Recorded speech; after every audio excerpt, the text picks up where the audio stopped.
DPS शाळेतील विद्यार्थ्यांवर लैंगिक अत्याचार प्रकरणी आरोपी ताब्यात.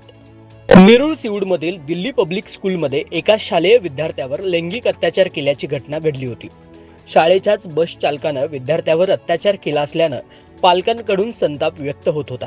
या घटनेचा निषेध म्हणून पालकांकडून उद्या सकाळी 7 वाजता शाळेसमोर मानवी साखळी आंदोलन करण्यात येणार आहे. या घटनेचे गांभीर्य लक्षात घेत एनआरआय पोलिसांनी बस चालकाला एका तासात ताब्यात घेतलं असून बसमधील सीसीटीव्ही तसेच फॉरेन्सिक आधारावर तपास सुरू आहे. न्यायालयाने आरोपीला 30 तारखेपर्यंत पोलीस कोठडी सुनावली असून पुढील तपास पोलीस करत आहेत.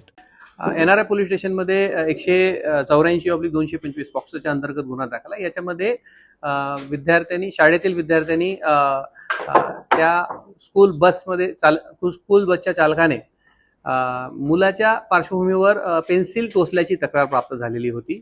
त्या संदर्भात हा गुन्हा दाखल आहे. या संदर्भात पोलीस स्टेशनकडे मुलाचे वडील मुलाला वैद्यकीय तपासणीसाठी घेऊन गेल्यानंतर आमच्याकडे ती माहिती आली. त्यानंतर लगेच त्यांना आपण पोलीस स्टेशनमध्ये आणलं आणि तात्काळ फिर्याद दाखल करण्याची प्रक्रिया सुरू केली.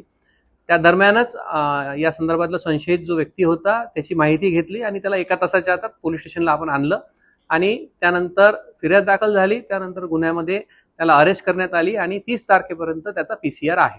या संदर्भातला जो तपास आहे तो जलद गतीने सुरू आहे. या संदर्भातले सर्व पुरावे आम्ही गोळा केलेले आहे आणि अधिक तपास सुरू आहे.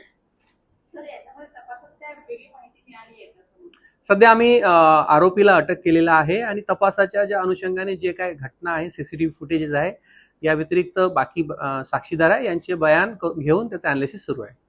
सगळ्या स्कूल बस जे वाहन आहे त्याच्यामध्ये सीसीटीव्ही कॅमेरा नाहीये.